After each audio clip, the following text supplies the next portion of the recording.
Please join me in the Pledge of Allegiance. I pledge allegiance to the flag of the United States of America and to the republic for which it stands, one nation, under God, indivisible, with liberty and justice for all. As a reminder, it is the mission of the Harrisonville Cass Arnine School District to achieve excellence in education, and that is why we're here tonight. You can probably tell I am not Tina. So Tina is out today, but we'll push forward. Okay, time to preview the agenda. I have a motion to approve the agenda as presented. I'll make a motion to approve the agenda as presented. Second. Are we roll call or? No, you're doing it. Oh, okay. Okay, the motion has been made and seconded to approve the agenda as presented. All in favor? Aye. Any opposed? All right. The consent agenda. Need a motion and a second to approve the consent agenda? I would move to approve the consent agenda as presented. Second. Have a motion and a second to approve the consent agenda. All in favor? Aye. Any opposed? Very good. All right, delegations and recognitions.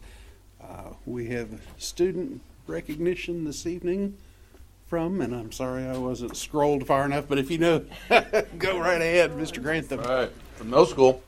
All right, this year, It's really loud. wow. This year we are trying to really establish a sense of community for our middle school kids and give them opportunities to give back.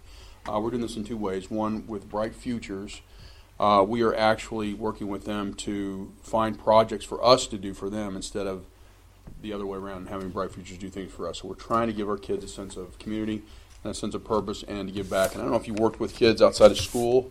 Oddly enough, I'm not sure why, they will do whatever you want them to do if they get out of school and they think it's better than that. So we were shoveling a couple of pigsties the other day. They all lined up to volunteer for that, which is weird. Because if you ask them to do it on the weekend, they'd say, no, I don't want to do that. But no, we're trying to develop a sense of community for them. And so far, we have done 36 hours at the food pantry with 36 different kids. We don't have any requirements for the kids. We want kids that are struggling also to give back. Oftentimes, they're the ones that need to develop that community sense more than anything. Kids that are doing well also, we don't really pick and choose. We just kind of randomly get some kids that we think will need that opportunity to be successful. Also, as last year we started the kindness committee out of the walkout throughout the nation. We created the kindness committee out of that. And we have expanded the kindness committee to our what we call win time. It's a 6-hour period, 30 minutes of time, where kids that are doing great in school as far as math goes, they get to do separate activities. And this one in win time is our kindness committee. And they are spreading kindness throughout the building and the community. And they're also doing projects here. And that's what I wanted to recognize today. The sponsor, if Ms. Seacrest could stand, is Ms. Seacrest.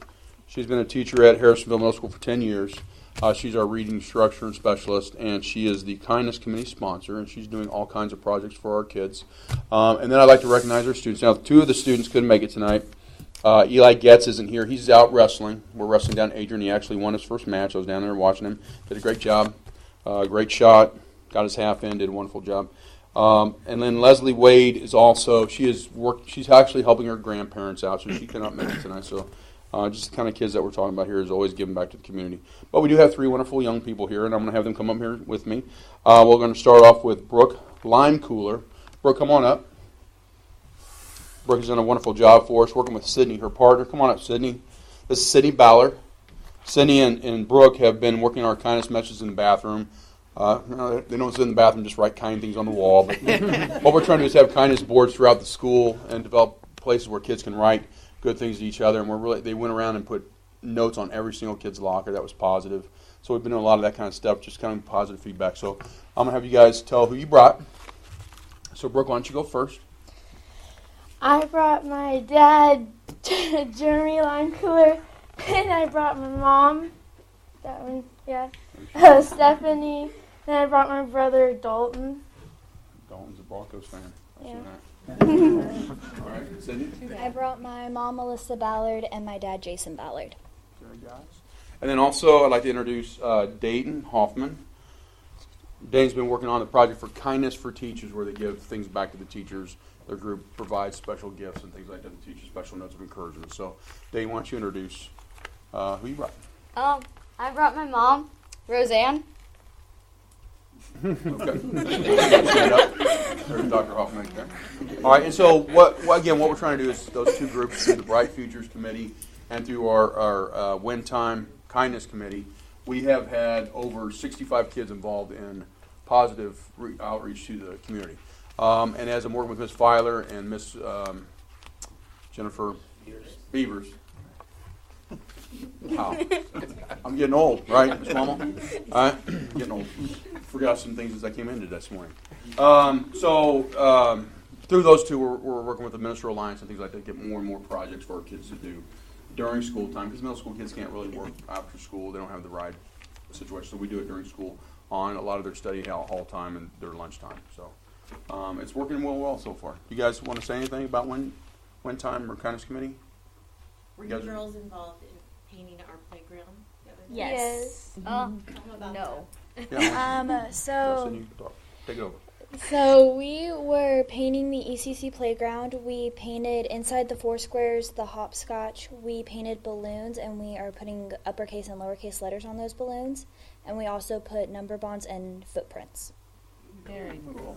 And it It looks good. No, it Thank looks you. really good. So, and then they painted all kinds of stuff in our hallways. We got all kinds of murals going up, and it's really kind of brightening up things. So. So when you say win time, is that WIN? Yeah, what I need is what it stands Oh, for. what I We call it need, Win okay. Time. It's a 60-minute time period after lunch that we have kids that are struggling with math, really focus on math, and the kids who aren't get to do enrichment.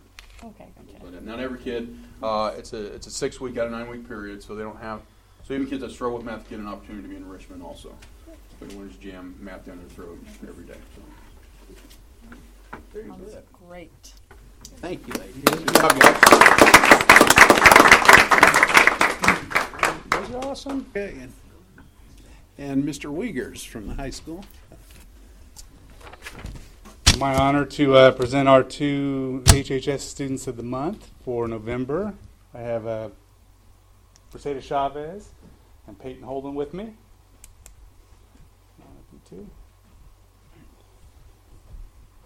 So again, these Students of the Month are chosen by the staff. I'll tell you a little bit about Briseda first. Briseda is involved in Student Council, Key Club, our National Honor Society, College Ambassadors, and Pure Helpers.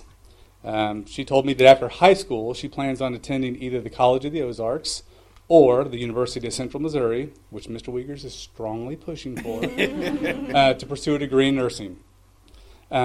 She told me her favorite part of high school is being involved in Key Club because of the activities and being able to give back to the community. She said that due to Key Club, volunteering has become a hobby for her. So I asked a couple of the teachers about Briseda. Dr. Hoffman told me that I love Briseda's passion, drive, and determination for learning. I've had the privilege of teaching her chemistry, General Chemistry 1 and 2, dual credit through UMKC over the last 2 years. She studies, she asks questions, and she's always smiling. She's also very active in Key Club and was the president last year. She's involved in SAD, 2 organizations that I sponsor. She said Briseda is selfless, always putting others before her. Mrs. Cates, who is our MACC advisor, told me that Briseda is a student that always wears a smile. She radiates positivity and patience in the most difficult situations by completing her FAFSA. She is a KC Scholars awardee of $50,000 for college and also received a scholarship to cover her dual credit UCM course this year.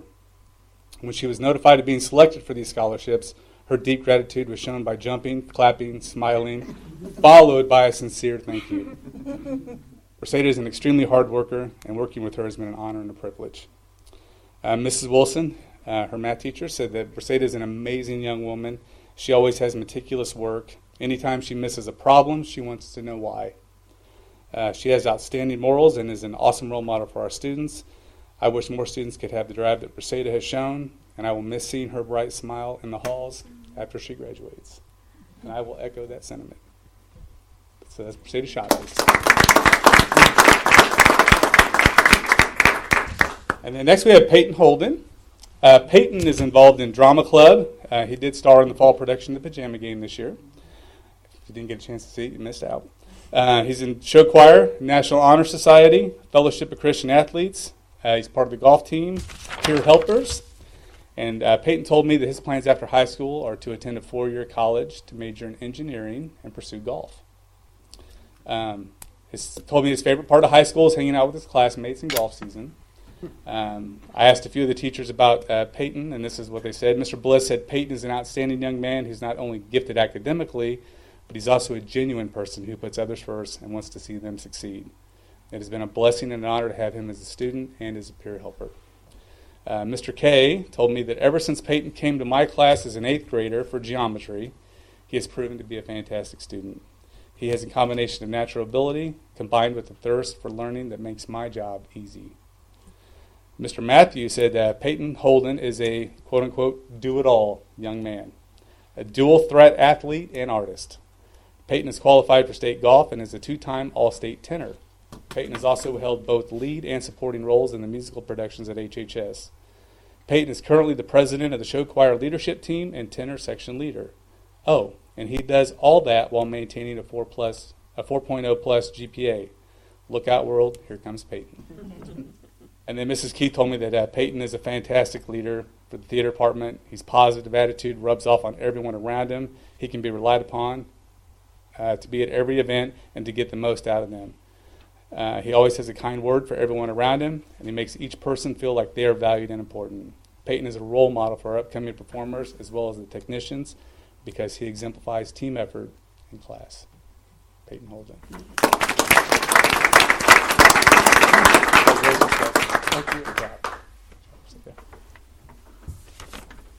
Well, thank you all for joining us today. You're welcome to stay for this exciting meeting that we're about to have. You're also welcome to make your exit now if you don't want to listen to the facts and figures about the district.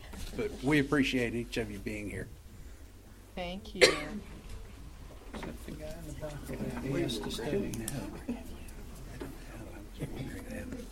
He was really good in the play.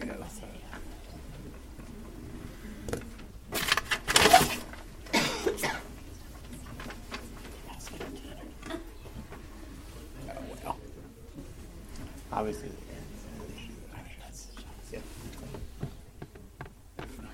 Okay, moving on to the MSBA delegate report. Sheena Smith will enlighten us. Okay, so you all had an opportunity to look at the link and watch the video, but I brought just a little update just in case you didn't get to Thanks, Gina. One of the focuses of MSBA is attracting and retaining young teachers. Some information they shared with us that I thought was interesting was, and it's kind of sad, was in the past 10 years, 23% decrease in college students going into teaching professions. 23% in the last 10 years. Half of the adults surveyed said they would not want their children to become teachers. And so how can we help in districts? The Missouri State Teacher of the Year was a presenter. Those of us that went to the conference got to hear her speak. And these are the questions she asked districts. So just kind of help get our mind involved or start thinking about what we can do maybe to help build our profession again. Are we putting funds towards programs that encourage future teachers? Are we being relational with the teachers we do have to make them feel appreciated? Are we supporting and encouraging our teachers? And are we celebrating our schools so people realize how truly positive public school education is? So just some things to think of. I thought it was some good points they made. Regarding the upcoming elections, there is an MSBA website that has resources for candidates for upcoming school board seats and potential candidates as well. And then near and dear to my heart, career education, MSBA and the Missouri State School Board is placing a new emphasis on career education. 250,000 Missouri high school and adult students take part in career training programs in high schools, career centers, and post-secondary institutions. And it's critical for school leaders to listen to our business community to do everything we can to produce employees they need workers with skills, knowledge, and attitudes. And we have career and technical programs in our high schools as well, so it's not just the area centers, and then again in our post-secondary. So Don Claycomb, if any of you know him, he was the president of Lynn Tech, which is now State Technical College for years, and he's one of the new members of the State Board of Education. So he's a great person to have on that, I think, as well. And then the other piece that they had was is outdated already. I read it today, but then on the news, Dan said he saw it at 1. They had narrowed the candidates for State Board of the Commissioner of Education down to 4, and hoped to have someone in place by the first of the year. But they announced today on the news that Margie Van Dieven was back in place. So those are our past ones. So I think that's positive. That's just my personal opinion, but I think that's a positive. So that's it. All right. Thank you very much, Gina. Moving on to appointment of board members to serve on the Distinguished Alumni Wall of Fame Selection Committee. Currently, that committee consists of board members Gina Smith and R.J. Knox, who's no longer a board member, so we need to replace Mr. Knox with a member from our board. How often does that committee meet? Just one time? One time a year. And what time of day generally does that happen? So typically, well, Jill, do you want to answer it? Go ahead, Jill. You can answer it. I send the information to the committee members prior to the meeting. Mm-hmm. We meet usually at early meeting because it includes the high school principal and high school teachers. Mm-hmm. So we try to meet before school starts Monday. It's 30 to 45-minute max meeting. Okay. And that's it. Well, I would like to suggest a newer board member to have an opportunity to be on a committee, like Mr. Alexander, who has lots of talent and time to give. During the day, I forgot. It was in the morning. Early in the morning. Like one day. Once a year. Yeah. Can you do that? Yeah. I don't mind meeting at 5:30 or 6 in the morning. It won't be that early. We can move it to that. There you go. Yeah, no problem. I mean, that'd be one I think I could easily help out with. Because it's just one meeting. Yeah. So we would need a motion in a second. Okay, then I move to appoint Doug Alexander to serve on the Distinguished Alumni Wall of Fame Selection Committee. Second. Having a motion in a second. All in favor? Aye. Any opposition? Congratulations, Doug. Thank you, Doug. Yeah. Thank you. Thank you. Might Nancy. tame you. My mirth is making light of our mood, not of the importance of that role. Please understand that. Okay, school board candidate filing times. We're required by law to set a filing time for the school board elections coming up in April. The recommendation from the administration is on here, and as soon as I spot it, oh, there it is from. Well, I'll do this. You've all read this. Would anyone like to make the motion to approve this? So moved. Do you want the whole? Well, yeah, for the benefit of the audience, we read it. probably should. I move to establish Tuesday, December 11th, 2018, from 8 a.m. to 4 p.m. through Tuesday, January 15th, 2019, at 5 p.m. as the filing dates for candidates to the Harrisonville Cass R9 Board of Education election, Tuesday, April 2nd, 2019. Second. We have a motion and a second. Any other discussion? Okay, all in favor? Aye. Any opposition? Very good. Okay. Teaching, learning, and public interest. Assessment and evaluation of district programs. And this is Kathy, where you get to shine. Revenues for October are approximately $60,000 greater than the same period last year. Those are primarily two of the accounts, revenue accounts. Transportation is up a bit, and the prior period adjustment, which includes the E-rate reimbursement from last year. We get federal monies back from federal government. From the government. That reimburse us part of our technology costs. So we file for those and get those back, but it's always in arrears, so we get them the next year. We also saw a work comp premium refund of $12,000. So that Really? means, yes, we had less exposure than what we had filed, or they had filed for us. That's so. a miracle. Yes, Yes, it is. It is. You never get a refund on work No, comp. we had a great year last year. And we also got our business credit card. We actually get a rebate, and so that was about $8,000. So Wow. that's additional. Really? Wow, that's a nice refund. Good month. Special revenue funds, Prop C exceeds revenues over the last year, and basic formula is less. Of course, that's based on our enrollment, so we knew that was going to be less. It looks at the last 3 preceding years, and we are down, of course. Title I revenues, I think I've talked about that before. We had that big amount last year, which was from the previous year, so we're right on track this year, so you're seeing a little bit of a variance there.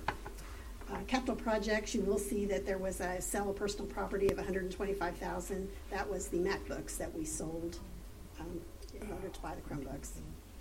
Expenditures, there was a variance in transportation and professional services, all due to timing of invoices and payment. There's no abnormal variances in the special revenue fund. And the capital project expenditures include the HES roof repair. All that is paid out except for the retainage. So that's about $60,000. So we still owe that once they file for that. Total cash and investments are $6.8 million. You said the transportation revenues were $60,000 increase? No, it's part of the $60,000. Oh, part of the $60,000. Yes. Oh, okay. Is that because of the changes you made after the auditor came in, or? No, we're just seeing a little more this year on transportation than we saw last. Yeah, the state put a little more money into it. That was part of the budget this year. The state put a little more money into transportation. They haven't cut it out yet. And on there, I saw where you noted, and it says our percentage fund balance for funds 1 and 2 were 20%. Yes. Yes. And that'll look a little low, only because we don't have our tax receipts in yet. It's going to Okay. jump up when we get our November and December property Okay. tax receipts. And when we get that? November, December. Oh, We yeah. haven't gotten one yet. We probably will get a payment next week, and then we'll see them all through December. Oh, that's it. Mhm. And even into January, we'll see. Whenever some you late want to December. pay them, Gina, that's when we do it. Wow. I've got it sitting on my counter.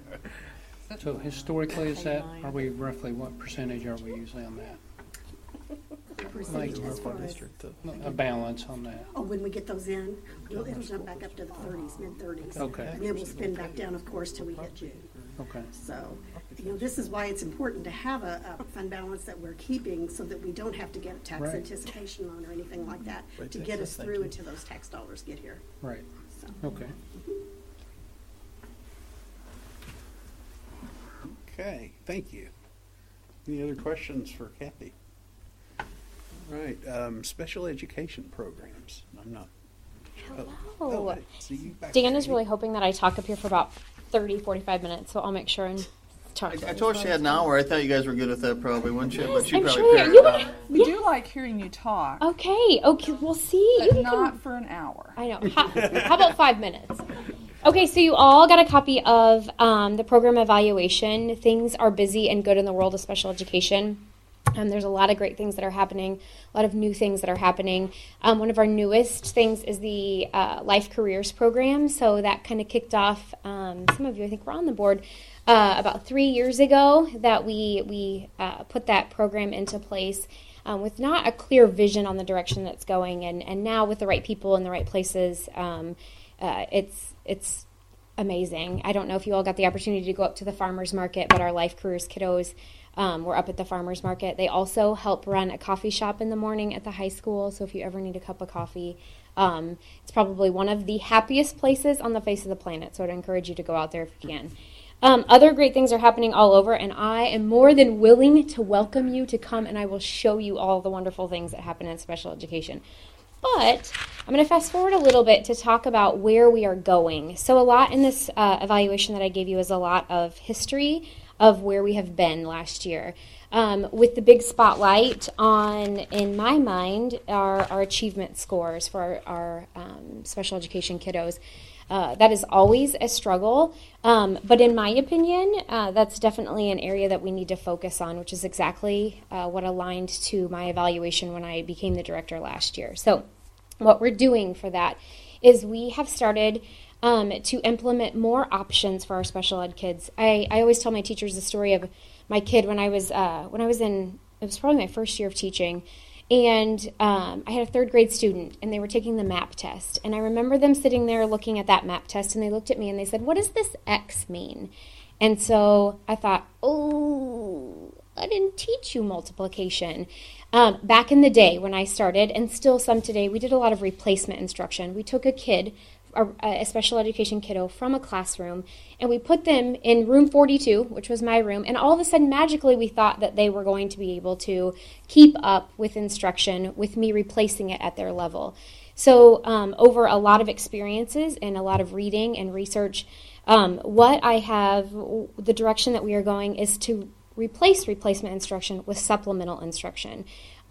Special education kiddos, like every kid, has the right to instruction from a content expert, whether that is a first grade teacher or a biology teacher at the high school level. So what we are working towards is offering more structured, leveled instruction so that we don't replace the instruction, we supplement it. We supplement with accommodations, we supplement it with a co-teacher possibly in the classroom, or in some cases we have the kiddo stay for instruction for 30 minutes and then they come for work time where they can get that one-on-one or small group instruction and support. And in some places we're even doing kind of double dipping, where they maybe have a third grade math lesson and then they also come to a special education classroom where they would have 30 minutes of math instruction.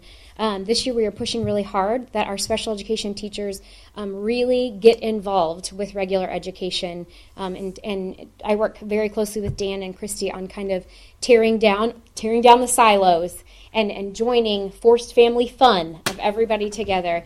And with that comes our building of MTSS, which is multi-tiered system of support, with not the hopes of identifying more special education kids, but supporting those kids so that we don't have special education kids. It's kind of a mind shift of, instead of when a kid is struggling, we refer for special ed. I explain to special ed as it's our last ditch effort in Harrisonville. This is all we've got. We are the last ditch effort to keep a kiddo here and instruct them and educate them in Harrisonville. So we're restructuring MTSS to kind of build up that tier 1 instruction, which is everyday instruction, to our tier 2, which is our struggling learners, and then our tier 3 who need that additional love, and then does it become something that we need to look at our extended levels of support, which would be special education. Big push, again, co-teaching, and then backing off on replacement instruction and providing supplemental instruction. The great thing that I think that's happening right now is that includes some of our most unique learners, which can be our lower functioning autistic students, our life skills, our life careers kiddos. They are also getting involved and getting out of their room. I know that sounds awful, but getting out of their room and getting back with regular education peers. I think that there's a lot that can be learned by the special ed kiddo with peer models, but there's also a lot of grace and kindness that can be learned by those regular education kiddos and teachers as well. So that's my big push. Big dream is to have this ready to roll out. Well, we're rolling it out right now, but co-teaching is going to be our biggest thing, especially in that secondary level. How can we get those kiddos back into the classrooms, the regular education classrooms, with the appropriate support? So that's kind of the direction that we're going. Questions that you have? I don't know how many minutes it was, but that was fast. A question for you. Yeah. And I don't think it was in here. So this year we added the dyslexia coordinator, and there was going to be, I think, kind of heavy this year and maybe next year in terms of catching up with getting everybody tested. And I was just kind of curious where we were with all that. So I'm going to default that to Dan. I mean, I know a little bit about dyslexia, but really that comes from his. I know that there was some question, too, of who that person would work under, so I wasn't sure. Right. Currently, Amanda Teeter is a dyslexia coordinator for the district. By state mandate, every child K through 3 needs to be screened this year. And let me turn that off, please. This one's off, so I don't know. We have screened everyone. Don't have to screen kindergarten until after the break because they're kindergarten kids. And so Amanda's been compiling all that data. She's been in contact with building, teachers and principals on who needs additional support. And I know just enough about dyslexia. Just for clarification, Gene, it's not dyslexia is not under the umbrella of special education. I remember that after I asked you and you deferred to him. That, yeah. But I think there was some question at that point of who they would work under, who she would work under. That's a great mystery. Nobody wants to claim it. Yeah. So. Hey, we welcome everybody in special ed, but we're going to go ahead and leave that with Dane. Building principals and myself work with it. Hey, Annie, you mentioned something about your state assessments. Or I'm looking at page 4, those results. Can you kind of break those down for me? Yep. Yeah. So this is our information back from the 2010-2011 school year. The trend data that you see down there at the bottom, that is our areas of advanced and proficient with special education. So we're consistent. We're consistent until you look at 2016-17, which I've told Dan and Paul, I don't accept the numbers. I feel like they forgot a 1, maybe. No. But I think that is a reflection of Dan and Paul, and I talked about this today, of turnover, not only in my position, but also with special education staff. And unfortunately, when a person in my role comes year after year after year, their focus is also very different. Their passion is very different, and what they set as their priorities. And I think right there is a true reflection of the department as a whole that I walked into last year, and where we need to work on that instruction for students. I think also, if you look at, I didn't put the numbers on there, but if you look at our numbers of kiddos that are outside the regular education classroom, we had a significant number in special education. We look at a placement continuum. We had a significant number of kiddos who are pulled outside of a regular education classroom 40 to 79% of their day. I mean, a significant number. When you look at our total number of special education kiddos, that is 253.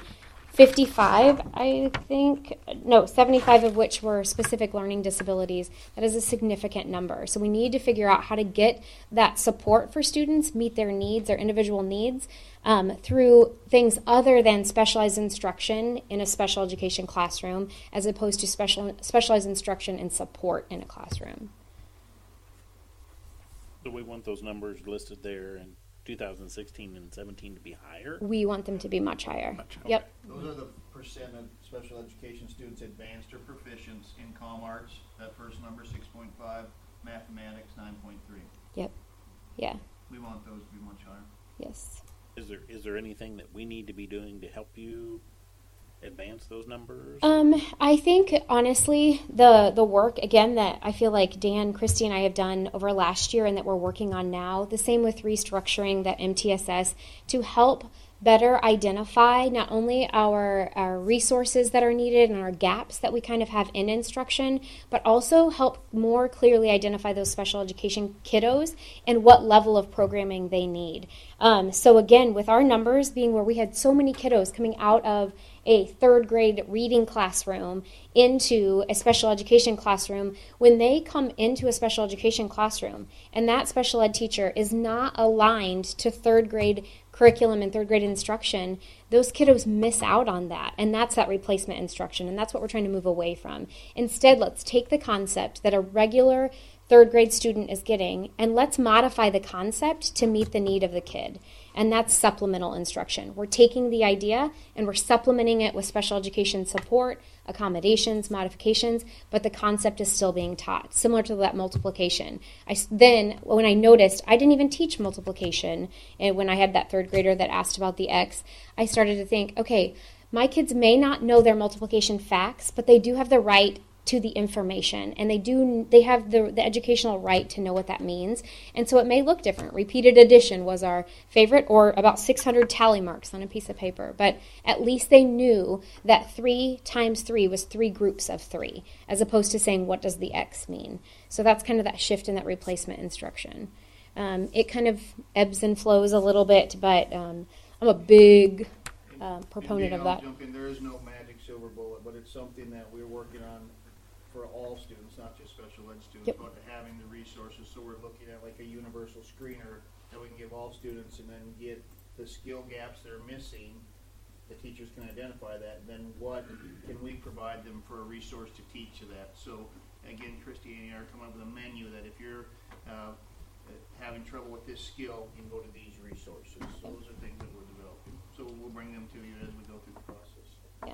And that we really are focusing on making, instead of having our kids fit into our resources, let's make our resources fit for our kids. Let's determine what resources we have and how we can customize those resources to fit our learners. And maybe that is, it looks different for, 75% of your class does just fine with the traditional presentation of a lesson, but that other 25% needs that resource to work for them as opposed for them to work in the resource. So.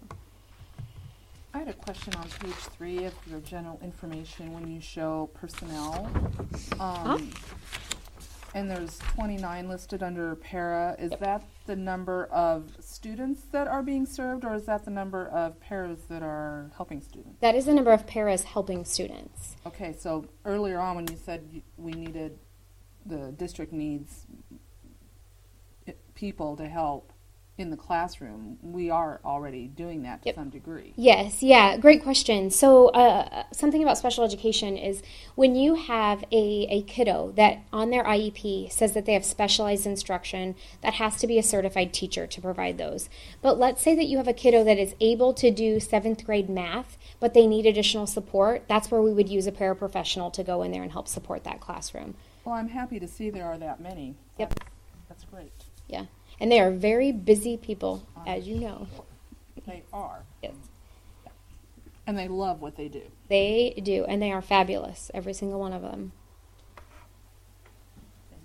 Mm-hmm. Any other questions?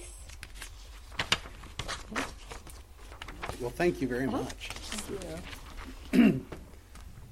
Okay, moving along to transportation routes. And Mr. Minching, I'm going to defer to you to explain the need that we're trying, or to Mr. Eggers. Jason's department. It's what's listed there in public content. This is just approval of the transportation routes. Durham sends those routes to us. They use a system called VersaTrack that helps develop those routes. So really no different than anything that we've had in the past. Ridership is down slightly, and some of that is just attendance. But then we work with Annie and special education for the special ed routes also. While we're talking about transportation, can you tell how many parents use that app to track the buses? There's no way to tell. Not that I know of. I just thought it was pretty neat. Okay.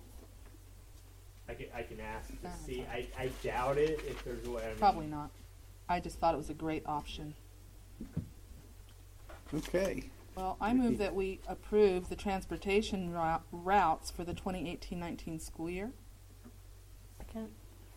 We have a motion and a second. All in favor? Aye. Any opposition? Okay. Continuing on with transportation, hazardous zones. And if you read this, you're probably familiar with it. So Yes, the Mechanic Street and Highway 2 are considered hazardous routes. So we do have a pay-to-ride program for our students, and if they live within a mile of that hazardous route, they don't have to pay, and the school buses will pick them up. So we are required to keep track of that and send that off to the SE2. There was one thing I didn't understand on that form. They multiply it by 2 on that form? Bidirectional. 2. Each way? Each way. Oh, okay. Gotcha. Thank you. I had the same thought. I'm like, why are we multiplying? Okay. Okay. I move to approve the transport. I move to approve to transport the 265 students who would have to come across hazardous zones as presented. Second. Okay, we have a motion and a second. All in favor? Aye. Any opposition? Okay, the CSIP, Comprehensive School Improvement Plan. Now I will defer over to you, Mr. I'll be Minching. glad to grab that one. So just want to talk for an hour or two, just like Annie did. So. Okay, Susan gave me the gavel. Where's that yellow flag at? So I want to point out what Annie was talking about on the CSIP. If you look at district goal number 5, implement a multi-tiered system of support for all students. That's the MTSS. So that's exactly what she's talking about. There's also, if you look under goal number 4, the relationship piece. Of course, that's a big focus of this year and the efforts that we're making. There's an action step in there about parent-teacher conferences, and that was one of the conversations at our calendar meeting the other day. It was about parent-teacher conferences, and we'll have a survey that goes out to the staff pretty soon and get their opinions on that as well. And then goal number 7 talks about safe and secure environment for all, which we have our monthly safety meetings with the board member that serves on that, which we appreciate. One of the things that we've been talking about is an RFQ for visitor management system, which we will be issuing soon. I just got a copy of that the other day from Ray Peck, what they use. So those are just some of the things that we're working on that are related to our comprehensive school improvement plan. So that's awesome. You didn't take your full hour. I'm sorry. Okay. Sorry, I had to scroll for a second. Modified block program at Harrisonville High School. Well, this was the presentation that we had last month from Mr. Wiegers and his staff, and we would like for your approval for that block system to go into place next year. I'll make a motion to approve the modified block schedule beginning 2019-2020 school years presented. Second. Okay, we have a motion and a second. Do we have any conversation, discussion? Has there been any more input since our meeting last month about the block scheduling from? No changes? No changes, same Exact format. same, yeah. Honestly, You didn't sneak anything in there, did you? Conversations with staff about it because they knew we presented last month. They're excited about it. They really are. And art, science, math, they're pretty excited about it. Some follow-up from kids. So I met with middle school kids today, and the 8th grade students had heard a little bit about it, and they were very excited about it too. So awesome. It's good to know. Well, for what it's worth, my daughter who graduated last year liked it. I explained it to her, and after I explained it to her for the 3rd time, she said, that's probably a good idea. So if it passes my daughter's litmus test, I like it. Okay. So all in favor of the motion? Aye. Any opposition? Very good. All right. Moving on to. Yeah, thank you. I need a big screen here.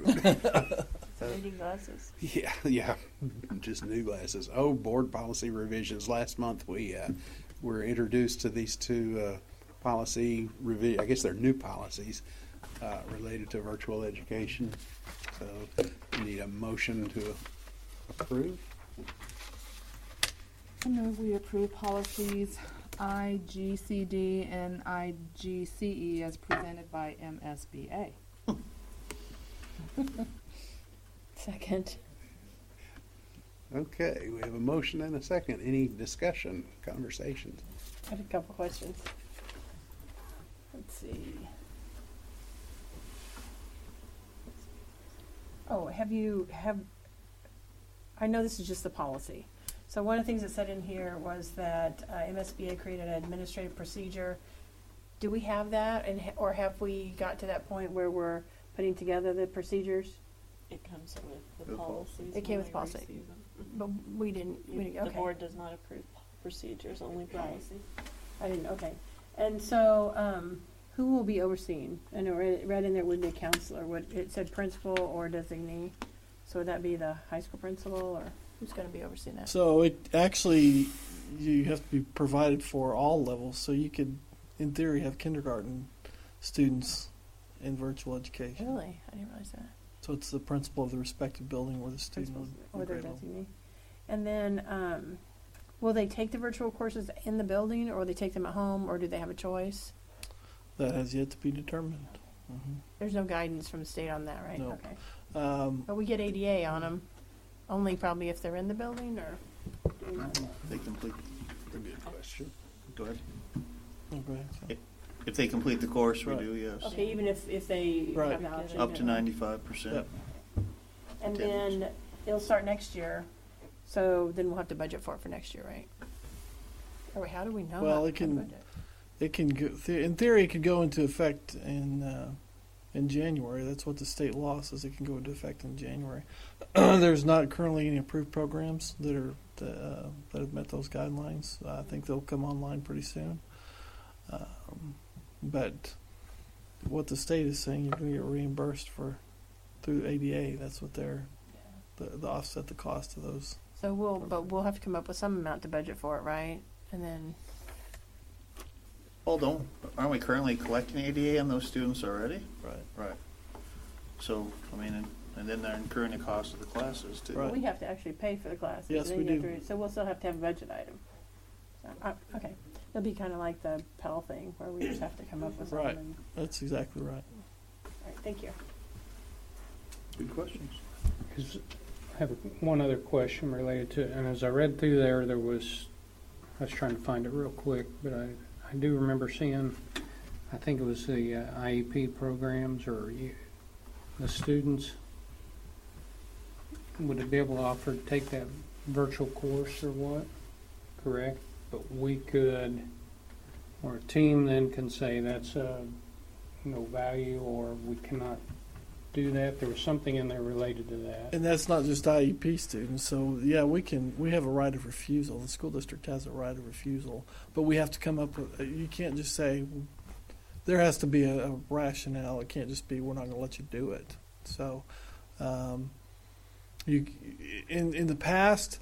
With virtual education, when we had the MOVIT program, some school districts said we offer those programs. So if we offer those programs, we're not going to pay for that. That's no longer allowed under state law. You can't say, well, for example, you can't say we offer Algebra 1, so we're not going to pay for you to take it through virtual education. That's not allowed anymore. So there's specifics in the law which control what you can or cannot disallow. But yes, that is an option for the district to disallow some things under certain circumstances. And on the IEP team would make that Right. decision. Right. So they would meet and confer, and if this virtual course was in the best interest of the student on an IEP, then they could recommend that. But if they didn't think it was, they'd have to have a valid reason why they didn't think it Right. was. And I guess my rationale or thinking was, is that going to develop into a whole lot more of expense for special considerations or equipment or, and I don't know that we would know that till we go into that, but We just talked about this at our local administrator special ed group, the Casey Lace group. Shelley Gwynn, an attorney, just presented on this about what that's going to look like for special education. We currently have some students who do online courses or coursework through programs that we help modify. I don't know how that would look for outside of our control.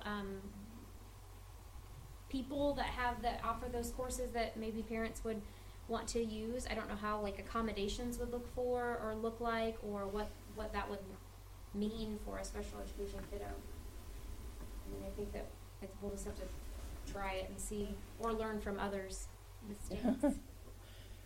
Regarding the other policy, the IGCE, it's talking about the School Flex program. As I was talking to Mark a few minutes ago about it, it says in here, Missouri law authorizing the program does not address whether students participating in the program will receive credit. And it says the graduation handbook says that it should be addressed by board policy.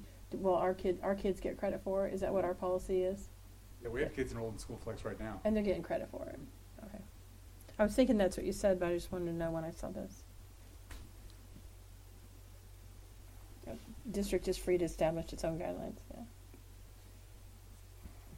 Okay. Was go there ahead. anything in here, and I can't find it, but if we start offering the virtual classes and they're not offered anywhere else, and somebody that's in a different school district wants to take that class, are we going to be required to give them that class? No, Do they have to be in district, or can they skip districts? So if you want to qualify as a provider, again, there's not any that have met those qualifications yet. But if you want to apply to DESE and serve as a provider, I guess you could refuse. I think you can refuse that. But if you're going to refuse them, I don't know why you would go through the process of becoming a provider, because it's not an easy thing to do. So I don't think we have current plans to become a provider. So we're not going to have any issues with having to pay for students from other districts to take our virtual classes.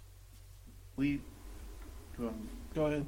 We're not going to be offering virtual classes. We will have to go pay for an outside provider to provide the virtual classes. Does that make sense, Meg? Yep. Okay. Okay, further discussion? All right, then, all in favor of the motion on the table, or on the floor, wherever it is. There's a motion out there somewhere. Aye. Aye. Any opposition? Very good. Okay, moving on to support staff substitute pay recommendation. Mr. Eggers, I'll just turn this back over to you. Yeah, like what I presented there. Currently, for support staff, this is for support staff only, hourly rate employees. The support staff pays $8.80 an hour. This is just in an effort to try to recruit and retain good quality personnel in that position. So we have an other instructional pay salary schedule. And so the recommendation is to change wording in that support staff substitutes will be paid at step 1 of the salary schedule that corresponds to their assignment. Right now, like I said, it's $8.80 for everybody. So if you sub as custodian, it's $8.80. If you sub as a maintenance person, it's $8.80. If you sub as a para, it's $8.80. And so this would make it equal to step 1 of the job that they are doing, which fluctuates, like I said, in here, through that range. But typically, it's going to be in the custodial area is what we're really looking at primarily, and that current rate is $9.20, I believe, for step 1. So. If somebody came in, support $8.80 would still be the starting rate for food service, and they can't cross. We've worked with business office, so you can't sub for $8.80 an hour for a week and then $9.20 an hour. We have some things to work out there, but recommendation would be that it corresponds. That gets it up for most of your food service is part-time also.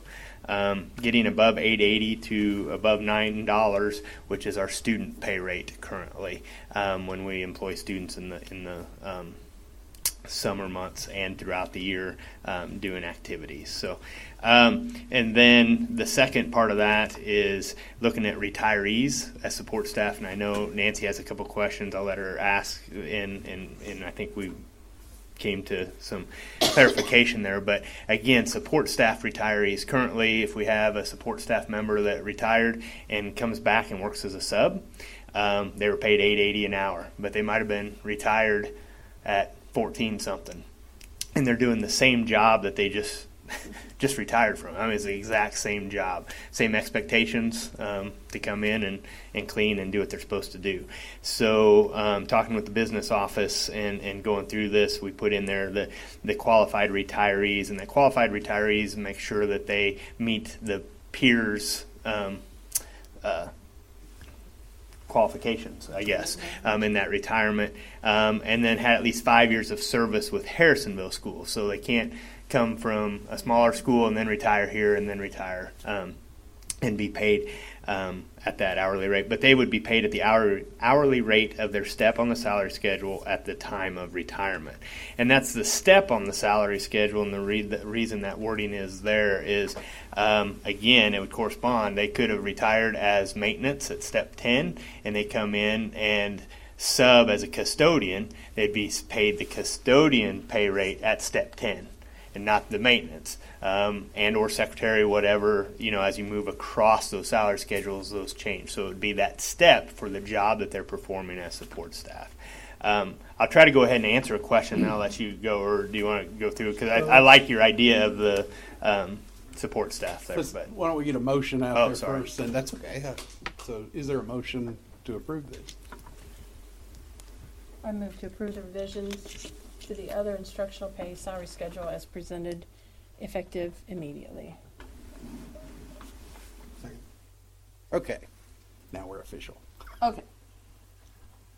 Well, my question was basically the second part of it. I get the first part. The second part about the qualified retirees who had at least 5 years of service, I just wanted to make sure that it pertained to support staff retirees and not other retirees, because their retirement salary would be different from support staff. And yes, and Nancy and I agree, and that's the intent. Nancy brought up the possibility of a teacher retiring and then wanting to come and I don't know sub why as a they'd want to do that, but come sub at someplace else. So I think we can amend that with qualified peers retirees or support staff retirees, probably peers retirees, putting that in there that's because that was the intent of that. So one other also to this is it is asking for it to be effective immediately. There's not a direct impact to the budget. The budget is I think roughly $15,000 is budgeted for subs. So we still have that much money. We're just going to have fewer hours that we're going to be able to work them and or go into the red if we need and work through that in budgeting. So it's not a direct impact like that we're increasing the budget right now. It'll just be that we'll continue to work through that.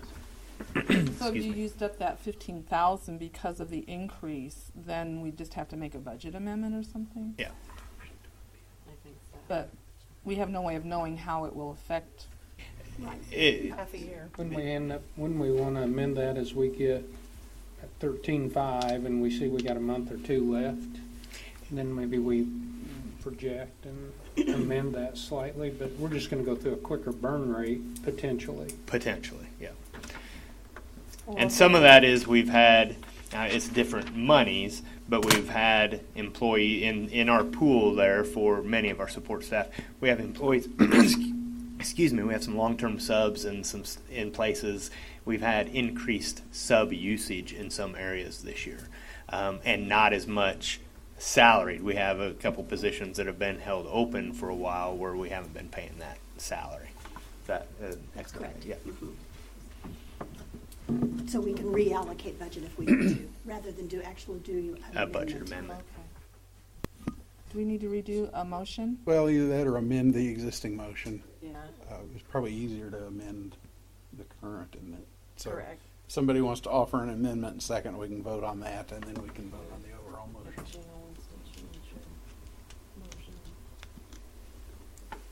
Instead of amend? Instead of as presented, we're going to amend what was presented, so it'd be as amended. And we'll put an amended one on there. We'll put peers. We'll put an amended one on there as soon as he gets it ready. Change the verbiage. Qualified peers. Yes. Yeah. Okay, I move to amend. I think you could just use the motion that's on there, but as amended instead of as presented. Okay. So I move to approve the revisions of the other instructional pay salary schedule as amended, effective immediately. Thank you. Okay, we have a motion and a second on the amended proposal. Any further discussion? All in favor? Aye. Any opposition? Okay. The next item is informational. Preschool, I got to say, Mrs. Campbell, I read this a couple of days ago. I'm excited.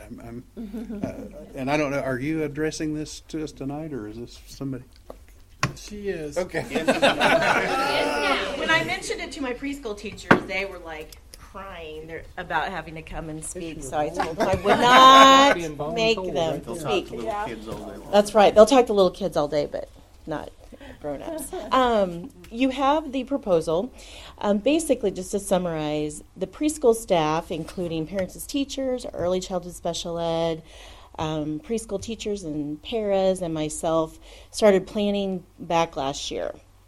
And trying to think about what can we do to make our early learners grow in their kindergarten readiness before they come to school. And what we have decided, or what we have figured out, is that it is fantastic. I wish we could offer as much preschool as possible to all of our kids. But we decided that really the biggest bang for our buck, so to speak, is to provide additional days of preschool for the 4-year-old students. One thing that you can kind of use in as example, Annie talked a lot about co-teaching, and you could find a really excellent example of co-teaching in our preschool department. We have an early childhood special ed teacher, Miranda White, who co-teaches with Jamie Garrison in her regular ed preschool class 3 days a week, and then 2 days Miranda has her kids on their own.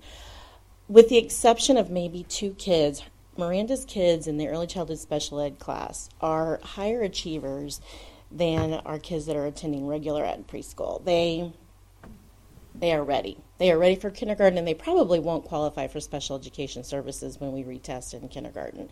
So that's just an example of, we really feel like developmentally 4-year-olds are a little more ready to be there, and so we want to be able to provide more for them. We're hopeful, if I can find a hole in my building somewhere to stick a teacher, we would like for Miranda to be able to utilize her classroom so that we can have regular ed students in with her classroom and actually serve more students than what we're serving currently. But she shares a room with our kindergarten special ed teacher, so it's going to have to work on scheduling if we can get the kindergarten teacher to be pushing the classes at that time. So there is opportunity to expand our 4-year-old services past what we have currently. To make up for that, we don't want to leave the 3-year-olds high and dry. So what we are proposing is that we offer 1 day a month where parents come in with the 3-year-olds so they can experience the classroom, center time, story times, and the teachers are there along with parents as teachers, educators, to provide activities and things that parents can be doing with their students at home. We have weekly play group with parents as teachers. We also have monthly evening activities. So we're hoping that these are opportunities that parents will take advantage of during that 3-year-old, where they previously had school during the 3-year-old program. We also work pretty closely with the library as far as sharing activities, and we'd like to have our parents utilize those activities as well. So, what questions do you have? Can you do it with your current staff? That's the way it is? The expanding our 4-year, we basically just tried to figure out what could we do with what we have, and so that's what we're doing. So if I could just find a spot to open up that classroom, that's my one thing. Yeah, no, I need another room, but we will make do with what we have. I hate to ask this question, but I feel like I need to. Sure. So when we have, with 3-year-olds, we have parents coming in the school district during the day, and we have to do background checks on them? When our parents come in for playgroup, it's pretty much the same thing. They show their identification. We have them, check ID. They're always with educators in there. We don't have them roaming freely throughout the building. So when parents would come for our 1 day a month activities, we would check IDs as they come through the preschool doors as well. And they'd be, a lot of them, the same parents we have for parents as teachers. So it'd be the same. We're in compliance on that without any problem. Okay. But it will be another use of our scanner that we're looking at. That's true, yeah. Thank you. Mm-hmm. Anything else? How do you? I'm trying to formulate my question. How do you market this? Because this is, we've done it this way forever. How do we market this to new parents and let them know? One of the things that we want to do is that when we start advertising in the spring for our 4-year-old classes is also go ahead and start gathering the information for the parents of the 3-year-olds so that we can be in communication with them, that we can send them building information. We'll have their contact information so we can let them know about our monthly events, parents as teachers. So Jill and I have talked about how we can kind of have a survey monkey to get parent information. So we're hoping that we're still going to be able to gather the same information that we have in the past to promote that. Kindergarten readiness is a big thing, though. I think I think just what Becky said, we just really promote that this is about getting kids ready for kindergarten, and we feel like we can get them better prepared, 50%. We felt like going 2 days 1 year and 3 days the next, we could get more out of it 5 days for 1 year. And currently the 3-year-olds go 5 hours a week, which, we ideally would love to be able to keep that as well, but we felt like the trade-off will be worth the results that we'll see. And so we're hopeful that with our play group every week, the additional morning a month, and then the parents as teachers activities, they're not missing out on too much. The only kids that would be able to participate in the 3-year-old program would be kids that have parents that come with them. Or babysitters, pretty much the same. An adult. And a lot of times those are the kids that come to preschool. Either parents bring them, grandparents bring them, babysitters bring them. And they stay with them during that time, right? Not when they come for 3-year-old preschool, don't? They do for play group. And also, we prefer that a parent able to bring them when we do our once a month activity. But if it's a babysitter or a grandparent, we want to serve two purposes. One, we want the child to be used to coming into the building and kind of see, this is what Mrs. Everhart looks like. This is what Mrs. Garrison looks like. This is what story time is. But then the second part of it is that we want to be able to share activities that they can be doing at home with their child. So the new program, the proposed program, the once a month, they would stay with them? Yes. As long as it's somebody? Yes. And I was just thinking, are we, as you try to shift this, are other districts doing this, or has there been other, I guess, districts that have done this and have shown improvement? We are unique in that I don't know of very many districts, even in the area, that serve as many preschool students as we do. Most districts serve strictly they dump a lot of their Title I funding into preschool. And so if you're not early childhood special ed, or you don't qualify under whatever their title qualifications are, most districts do not have the preschool program that we have. So we're kind of unique in that way. So we don't really have a lot of schools we're trendsetters. That's okay. Yeah, we are. I like it, so I'm okay with it. Can I add to that, Doug? Yeah. I was doing some research in Oklahoma, recently, a very conservative state. They decided to fund 4-year-old preschool across the entire state, and their achievement, which was very, very low over the considerable period of time, has raised incredibly high. So they decided to take their minimal funds and put it all into the 4-year-old preschool, pre-K, and it has an incredible impact on student achievement across the entire state of Oklahoma. Well, there are some funding mechanisms for 4-year-old preschool, but as Becky mentioned, they're targeted toward Title I students. ECSE is fully funded. The other thing is this year they started doing a proportional reimbursement for pre-K for 4-year-olds, but they have to be 5 days a week all day. So that's pretty strenuous. And then you don't get full reimbursement. You only get a percentage of your free and reduced eligible kids. So and we looked at that. We tried to figure out how we could get that in there, but we just decided, sorry, the money's just not worth. The money's not worth what you're giving up by not. You'd reduce the number of kids we could serve. I mean, we wouldn't be able to serve the number of kids that we can now. So sounds like a good plan. We are hopeful. Thank you for creating. We got all kinds of ideas at ECC. We'll just slide them to you gently. So since that's informational, right? It'll come back next month. Okay. Okay. Moving along, personnel. We need to establish a date for annual performance evaluations. The recommendation from the administration is December 18th at 5:30 p.m. prior to our regular board meeting. We have a motion. May we have a motion? I'll make the motion to establish December 18th, 2018 at 5:30 p.m. prior to the regular board meeting as our personnel performance review.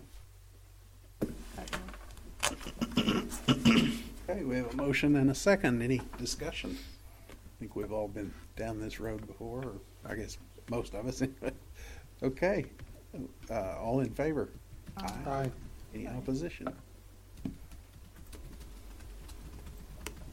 The next item under business services is an addendum to the SRO contract, and Mr. Minching, I'll let you. Do you want a motion first, or do you want to? Oh, sure. Let's have a motion.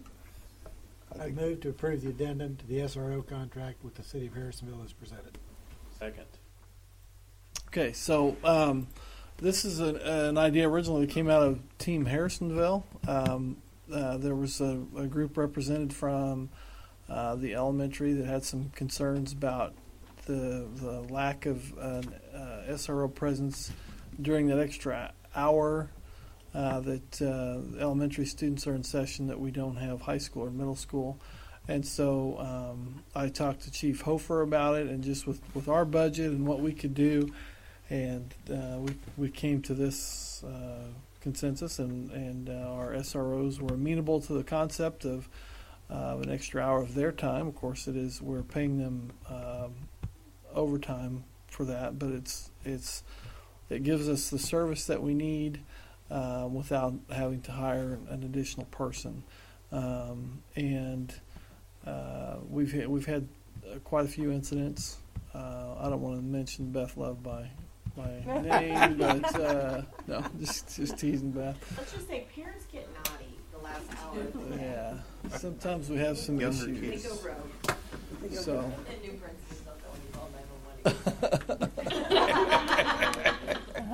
So is this Does one everybody shows hour up? just for one building? I'm a little It's confused. going to serve the district. I mean, SROs in general, they serve the district, but they are Right. housed. So at that time, they would transfer from the secondary locations and be available, particularly at the pickup locations. So, Right. so they'll be at HES, ECC, and But there's only 2 SROs, aren't there? right, and it's only going to be for one of them. They're going to alternate weeks. So it's not like we have multiple. So you'll just problems like at that time. They're going to have to rotate or Yeah, they're going to have to something? move. They're going to have Oh, that's what I was to be confused. mobile. So Okay.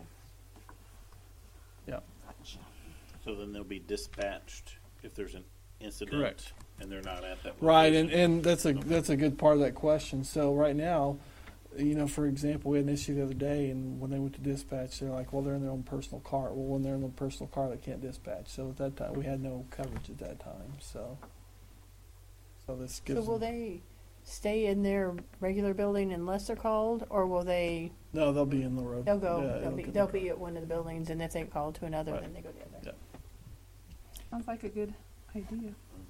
The question on the contract, I read this a couple of times, and don't view my question as being opposed to Sure. this. Absolutely not. But the way I read it, it sounds like we're paying the overtime rate on both salary as well as benefits and overhead, which is probably a negligible amount. But it also it looks to me like it's for each day, as opposed to hours exceeding a 40-hour work week. Did that make sense? Did my question make sense? Well, and I think it would be, because they work a 40-hour work week. So then when each day you'd have an hour each day is what it would work out to. So Yes, but this week, for example, they Right. wouldn't. No, work you're for right. You're right. It wouldn't For be the day's work. Right. And again, I realize I'm splitting a pretty small financial Right. hair here. I'm So- not, but I just want to make sure I understand. If they went to a conference or work or something, are they hourly? Yes, they actually fill out a timesheet. Okay. Right. Okay. But it says their actual hours that they are at the school building. So if there's no school that day, then we wouldn't be paying them. Right, but the way the contract is worded, I think, and it's been a couple days since I read it, if they work this week, for example, they work a 9-hour day, Monday, Tuesday, and Wednesday, and then their vacation or comp, however that works, then they're still paid the overtime for their salary and their overhead and benefits. See, I don't read that because it says it's for their hourly rate, not to exceed. Right. So it's their hourly rate. So that would include benefits and. Well, but it's currently we're paying $30, which includes overhead and benefits, right? So the city is saying, okay, pay us $45, because it's an overtime rate on that hour, and it says for the hours the SRO actually dedicates to the school resource officer duties. But it doesn't say we're paying 45. It says we're paying their hourly rate not to exceed. So if their hourly rate is $20 an hour, we'd be paying them $30 an hour, right? Well, we pay the city 30, which Right. is reasonable. I Right. mean, they've got. It's their cost. So is the hourly rate their hourly rate include benefits and overhead? Yes. Our cost At our- does. Yes, our cost. At our cost? Oh, okay. Thank you. I apologize. It's a very common practice in law enforcement. I suppose I understand why. Yeah, and I realize if we boil this down to dollars, we're talking about a few hundred. And Chris, so to me, I mean, this may be a Kathy question, or maybe Doug knows more about it. But to me, so that's a paid day off, so that counts toward their 8 hours, right? Because it's a paid day off, it counts toward their 8 hours. Is that right? So Thursday and Friday, well, it wouldn't be Wednesday, but They don't report. It'll say, no report on their Okay. timesheet that they Alright. do us. Well, So they're we- on in 185 days, which is a Right. teacher. Well, the days that they Basically work the with same us, as they a work teacher. they work for the department, right? And Right. the And that city can happen pays that. too. Yeah, and then they're Wednesday, not Friday. doing a timesheet with us. oh, so maybe working as a So, well, I don't want to get too far down this rabbit hole because I think it is pretty insignificant financially, but I'm trying to get my arms around it. So if we have a 5-day week and we have a half day on Friday for whatever, I'm assuming they don't work that half day if there are no students in the building.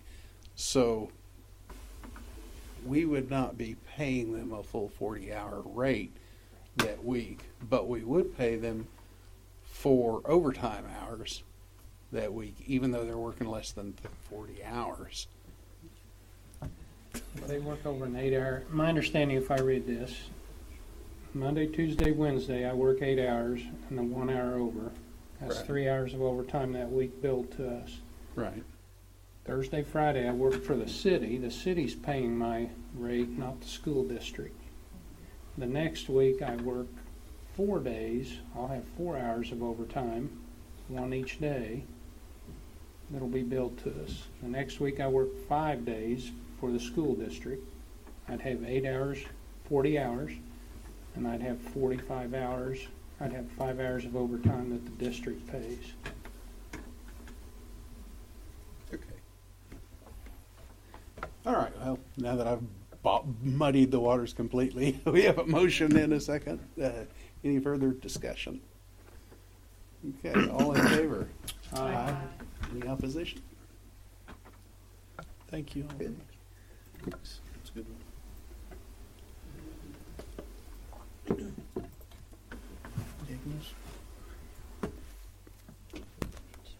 Yeah, thank you. I found it. There's a glare on it. Okay, and wow, I have to readily admit that I missed this on the agenda, so I'll just wing it here, or I'll ask Mr. Minching if you'd like to introduce this one.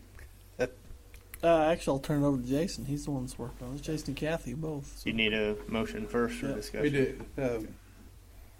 do. I move to award the yearly on-call HVAC maintenance and repair services contract to ACS Building Services. Service pricing shall be based on the official bid page for a term of 1 year with the possibility of 2 additional 1-year renewal periods. Evaluation of terms and performance will be revisited before each of the 2 subsequent renewals. Second. Okay. We went to bid on HVAC services. Currently, we're using a service provider for all of our HVAC needs, but we didn't have an official bid process. We're looking at going through many of our services that we're having on a regular basis and just taking those to bid. So Kathy did a great job writing that up and keeping me in line on how to go through this bid process. So we were excited. We did have 5 contractors in the pre-bid conference and present bids, and the recommendation is to go with ACS, which is currently the one that is providing and was low hourly bid there also, but they are currently very knowledgeable with our system. We've been happy with their services, and it was good to see the competitiveness out there to make sure that we are doing that. Did any of the local companies bid on this? Not for the commercial side of it. Okay. We still do use local for some I'm of our just residential needs. So, one question I did have though, as I looked through there, and ACS has a 30% on materials under 1,000, 25 over. The others were down, 14, 20, 15%. Maybe a little higher hourly. So I didn't know if that's going to come out. Do we have any idea if that would come out in the wash, so to speak? It's really hard. I mean, I can't estimate that knowing, what's out there. One thing is obviously we will have to, that company will be required to bid and get quotes following all of our bid and quoting policies for any of that. What we looked at is one, ACS is one we're using. They're consistent, so we know that whether it's on the weekend or any other time, we know exactly how much we're going to be charged for hourly, and so it's going to be easier to budget for next year, kind of in the mind of we want to do this much preventative maintenance, and this is how many hours we estimate it will cost. We know exactly how much, with then some exceptions there. So we did take into consideration there was an increase with that percentage, but I think it's hard to tell. I don't know if Kathy would have magic numbers to know if I that's guess going to we'd be have an to go back offset and or look not. at invoicing and say, Correct. this part was $900 and we got charged 30%, which is a pretty good little significant piece on parts. So we'd have to look at that, and I guess we just have to rely on if we notice that. and maybe do some- ACS, yes, correct. And ACS also has been very willing in working with our own maintenance staff and kind of training and allowing them to work on the side beside us. So that's been very, very beneficial. That hopefully we can continue with, that maybe we'll have less hourly rate potential. This is all potential. Less hourly rate because maybe they can come diagnose and say, hey, this is what you're going to need to do, and give us that deal, but not have the hourly rate of installing. That's just one possibility. And or it could go completely the other way, and they come and have to install it, and we're charged more. So I think there's a lot of works both value ways. in they know us and our Correct. system and our facilities, and that we've been happy with them too. So they show up when they say they're going to show up? I mean, that's... Yeah. Just a curiosity It'd be question. really interesting to They've know. got three rates: that are regular rate, their after hours weekend rate, and then an emergency rate. What's the difference between the weekend after hours and the emergency? I mean, I know the rates are the same, but Rates are the same for them. Did we write that in there? I'm trying to exactly think what between the weekend and emergency. Yeah, I don't know what it, I don't know what would be. Emergency Okay, might fair be in the enough. middle of the night. Yeah, yeah, and yes, well, not necessarily. If you look on the next page of those bids, some of them have some different times. They'll say emergency 24/7, 365, but they'll also have an after hours type thing listed. I remember Okay, yeah. looking through that at a certain time rate. You see below on the bid tab, it shows that. And I do apologize. I just did not see this one when I was going through the I agenda didn't the look other at the same day. second page either. Okay, well, further questions or discussion? One other bit of just info. It was just a very slight increase to current. I mean, I think that's the comparison. I'm wanting to know that as we're going to bid with some certain companies.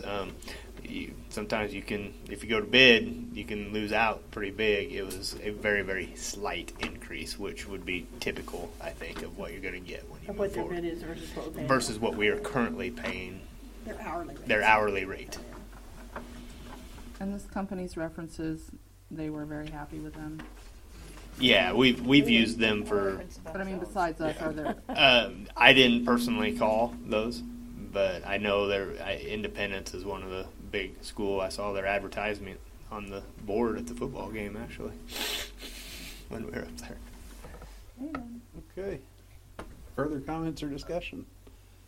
If not, regarding the motion, all in favor? Aye. Any opposition? Very good. And finally, the moment you've all been waiting for. I have a motion for adjournment. Yes. You don't. I move to adjourn the regular meeting. Second. Third. Motion and a second being present. All in favor? Aye. Aye. Aye. Any opposition? Nice job, I will, President. I'll gladly hit